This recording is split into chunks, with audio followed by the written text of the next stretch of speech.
Bonjour à toutes et à tous pour ce nouveau court-circuit présenté par Tesla RP. En fait, on est vraiment très content de vous avoir parmi nous. Comme je vois qu'il y a des nouveaux noms parmi la liste, je tiens à préciser que vous avez la possibilité de poser vos questions et qu'on les prendra avec grand plaisir si le temps le permet, parce que 15 minutes, vous allez voir, ça passe vraiment très vite. Puis là, on a essayé de condenser le tout, mais c'est quand même quelque chose de parler de l'intelligence artificielle en quelques minutes seulement. Donc, autrement, si jamais vous n'avez pas de réponse à vos questions, ben, je m'engage à vous les fournir après la fin de l'événement. Donc, encore une fois, merci à tous d'être ici. Et sans plus tarder, j'aimerais vous présenter notre invité d'honneur aujourd'hui, M. Bruno Guglielminetti, qui est avec nous aujourd'hui. Merci très sincèrement de vous être rejoint à nous. Bonjour. Merci de l'invitation. Parfait. Donc, Monsieur Guglielminetti, vous êtes un grand journaliste, un stratège numérique de renom. Vous êtes connu pour votre podcast moncarnet.com. D'ailleurs, si vous voulez aller le visiter, c'est en ligne. Pour les plus curieux, vous allez pouvoir aller le regarder. Où vous présentez finalement l'essentiel de l'actualité numérique. Vous avez été aussi journaliste pendant plus d'une vingtaine d'années chez Radio-Canada et si je ne me trompe pas, vous avez quand même eu de grandes réalisations pendant votre parcours. Vous avez reçu en 2003 le prix du communicateur de l'année qui est décerné par l'Association internationale des professionnels de la communication. En 2004, le mérite de la langue française dans le domaine des nouvelles technologies de l'OQLF et en 2009, le prix d'excellence dans le journalisme scientifique et technique de la Canadian Advanced Technology Alliance à Ottawa. Donc, c'était vraiment un grand plaisir, grand honneur de vous recevoir parmi nous aujourd'hui pour un thème qui est quand même de grand intérêt en ce moment. On parle beaucoup de l'intelligence artificielle, ça va vraiment vite, c'est un secteur qui est porteur de développement. C'est sûr qu'il y a toujours eu une continuité, on va le voir avec vous. C'est pas tout à fait nouveau, mais en même temps, ça a été démocratisé dans les dernières années. Ça touche beaucoup plus de personnes, ça transforme la vie quotidienne et si je peux l'emprunter à Bill Gates, c'est probablement la technologie la plus révolutionnaire depuis 1980. Donc, on assiste quand même à quelque chose d'assez grandiose. Monsieur Guglielminetti, justement, là-dessus, j'aimerais vous entendre. Comment décrivez-vous l'IA en quelques mots pour quelqu'un qui apprend à connaître, à gérer ce phénomène? Ouais. Ben, tout de suite à la base, il faut dire que l'intelligence artificielle, c'est basé essentiellement sur de la mathématique. Et d'ailleurs, c'est ce qui rend la mathématique très sympathique parce que moi, j'ai jamais aimé les maths, mais l'intelligence artificielle, ça va. Mais donc, une fois qu'on a dit ça, que c'est des 0 et des 1, après, ben, ce sont des ordinateurs ce sont des programmes d'ordinateurs, si vous voulez, qui, par la suite, apprennent. Là, quand on parle d'IA appliquée, là, comme on voit là, ces derniers mois, c'est vraiment des systèmes de neurones virtuels qui fonctionnent un peu comme des cerveaux et donc qui apprennent à partir de données qu'on leur donne et à partir de leur apprentissage arrivent à poser des actes en fonction des requêtes qui leur sont faites. Alors, si j'avais à résumer simplement, là, ce serait ça. Parfait. Ben, je pense que chacun ou pas mal toutes les personnes qui sont là, qui nous écoutent aujourd'hui, ont peut-être déjà fait l'essai de chez eux avec ChatGPT en inscrivant une question, puis on a une réponse qui génère en 30 secondes quasiment. Vous, est-ce que vous pensez, comme Bill Gates nous dit justement que c'est une grande révolution, c'est une des plus importantes révolutions depuis 1980 en termes de technologie? Ouais, ben c'est certain que déjà l'intelligence artificielle avant, particulièrement dans le domaine du manufacturier, particulièrement dans le domaine de l'approvisionnement, ça a déjà créé des révolutions là, dans la production. Mais c'est sûr que là, ce qu'on connaît depuis quelques mois, mais je dirais presque depuis novembre dernier. On peut mettre un point là, sur une date, le 30 novembre, quand OpenAI a décidé de lancer ChatGPT sur la toile et donc le rendant disponible. C'est là où on a vraiment vu l'impact que ça pourrait avoir parce que le commun des mortels pouvait l'utiliser. Ça, c'est sans parler des entreprises là, qui pouvaient également l'utiliser. Mais c'est là où on a vu un impact important parce qu'auparavant, c'est un peu comme, pour revenir sur votre citation de Bill Gates, pour lui, les trois choses, c'est l'ordinateur personnel et effectivement, ça a révolutionné. L'arrivée de l'Internet, ça aussi, on le sait, ça a révolutionné. Et puis, l'intelligence artificielle qui arrive comme ça, qui est disponible à tout le monde, bien, ça aussi, ça change des choses. Quand récemment, il y a 2 jours, je pense, c'est le patron de IBM qui disait qu'il allait remplacer 30 de son personnel administratif par une intelligence artificielle. Ça vous donne le genre d'impact que ça peut avoir. Ça, c'est pas pour demain, ça va probablement être pour après ou après-demain, mais c'est pour vous montrer comment ça peut venir bouleverser des industries. Absolument. Puis justement, pour rebondir sur ce que vous venez de dire, est-ce qu'avec autant d'avancement, est-ce que ça va trop vite en ce moment? Est-ce qu'il faut en avoir peur quelque part? Ben, je ne pense pas qu'il faut en avoir peur, mais il faut être conscient du potentiel positif, mais aussi négatif de l'utilisation de l'intelligence artificielle. Et d'ailleurs, c'est un peu ce que le docteur Hinton, qui est un des grands-pères de l'intelligence artificielle, qui était à l'emploi de Google encore récemment, disait dans une entrevue là, au New York Times, c'est-à-dire que lui, son souci comme créateur, un peu comme Einstein à l'époque avec la bombe atomique, disait, mon problème, c'est ce que les gens mal intentionnés vont faire de l'intelligence artificielle. Et pour la petite histoire, c'est presque anecdotique, mais ça peut apeurer certains. Je voyais hier dans l'actualité, il y a déjà quelqu'un qui a créé, je ris, mais c'est pas drôle, mais qui a créé une intelligence artificielle dont le but est essentiellement d'anéantir l'humanité.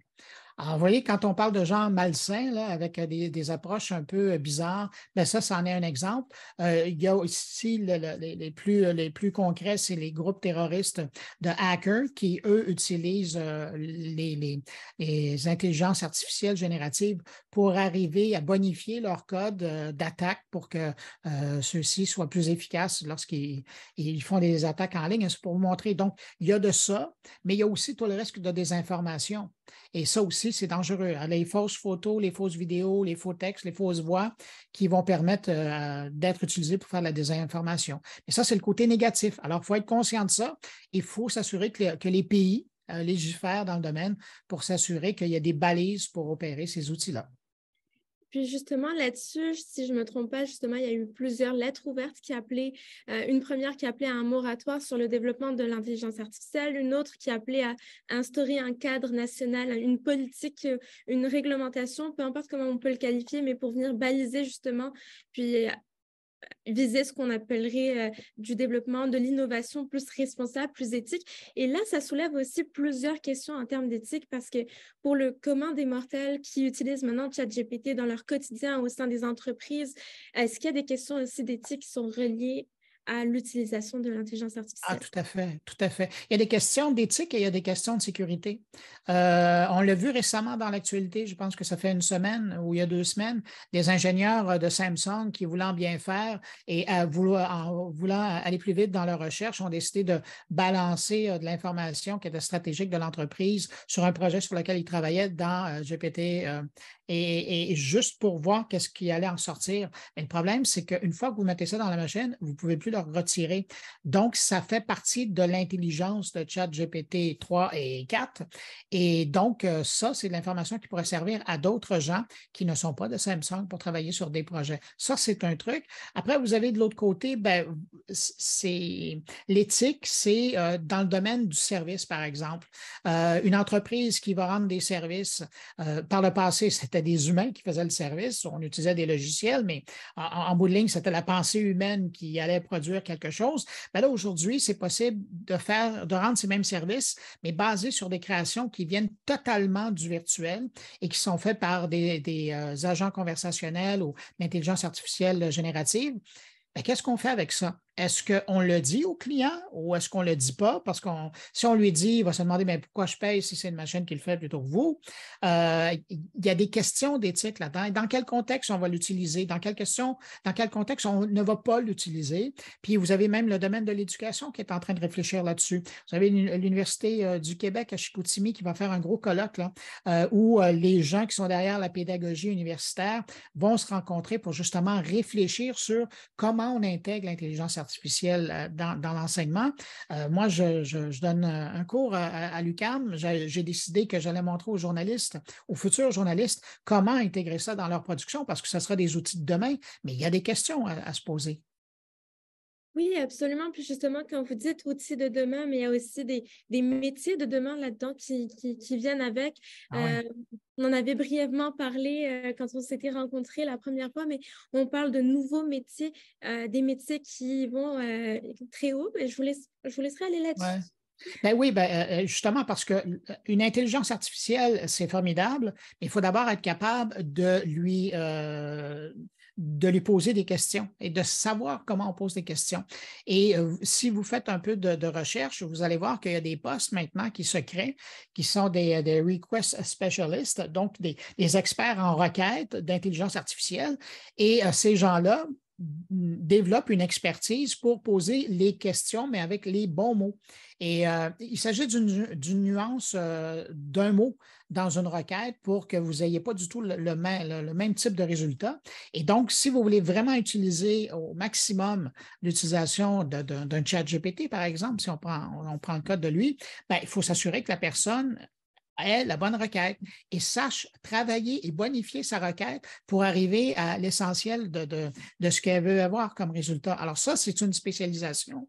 Et il y a 6 mois, des spécialistes en requête, là, ça n'existait pas.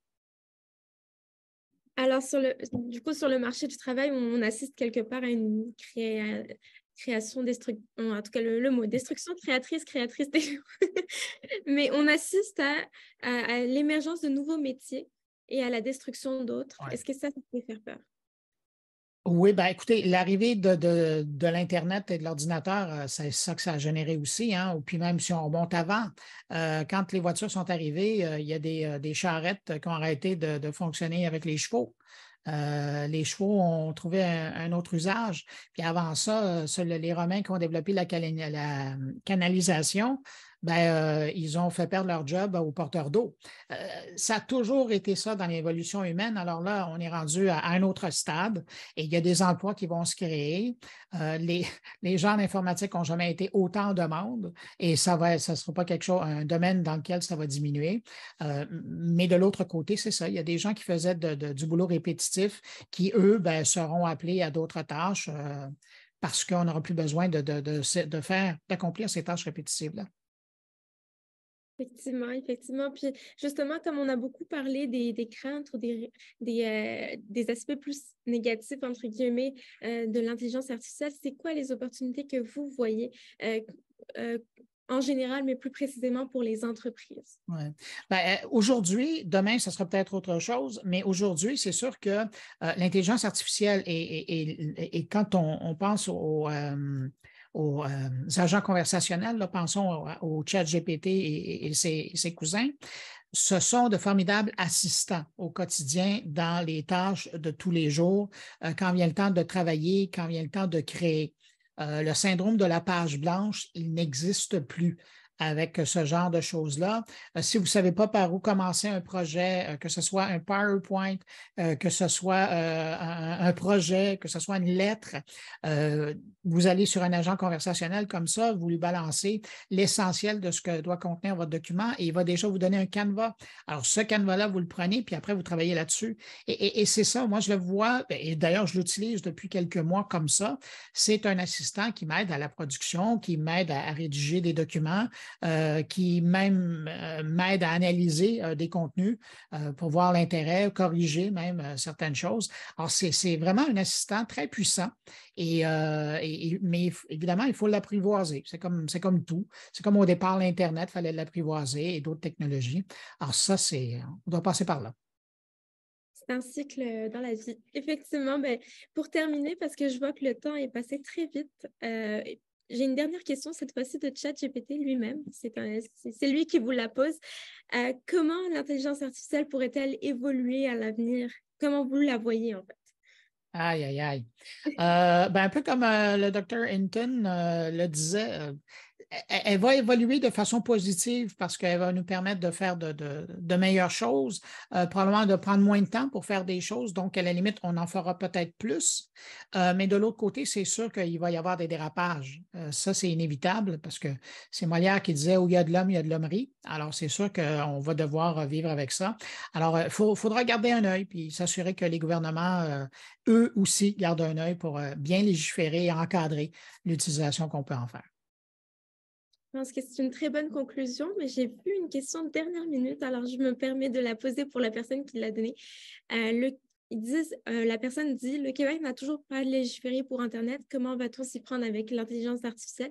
Peut-on freiner, encadrer l'ardeur d'une telle inventions utiles et épeurantes à la fois au niveau de la sécurité publique. Ouais. Ben, pour le moment, en l'absence, je ne suis pas un avocat, là, mais en l'absence de légifération provinciale, il y a quand même un cadre au niveau du fédéral là, qui commence à encadrer l'utilisation. Donc, de ce côté-là, on est un peu couvert, mais c'est sûr que ça sera certain, il faudra voir ce que Québec va faire. Mais bon, pour le moment, je pense qu'ils ont d'autres chats à fouetter dans le domaine de leur virage numérique. Alors, je pense que l'intelligence artificielle, ils ne sont pas vraiment à régler ce problème-là. Oui, peut-être, effectivement. Puis il y a beaucoup de choses encore que va nous apprendre l'intelligence artificielle dans les prochains mois, prochaines années. Je dirais prochains mois parce que ça avance tellement Ouais, vite. ça va vite. C'est ça. Mais en tout cas, merci beaucoup de vous être joint à nous aujourd'hui. Merci vraiment pour d'avoir apporté votre expertise. Sachez également pour tous ceux qui nous écoutent actuellement que moncarnet.com est disponible en ligne. Donc, vous pouvez toujours poser des questions à M. Bruno Guglielminetti. Et encore une fois, merci beaucoup de vous être Merci de joint. l'invitation. À très vite.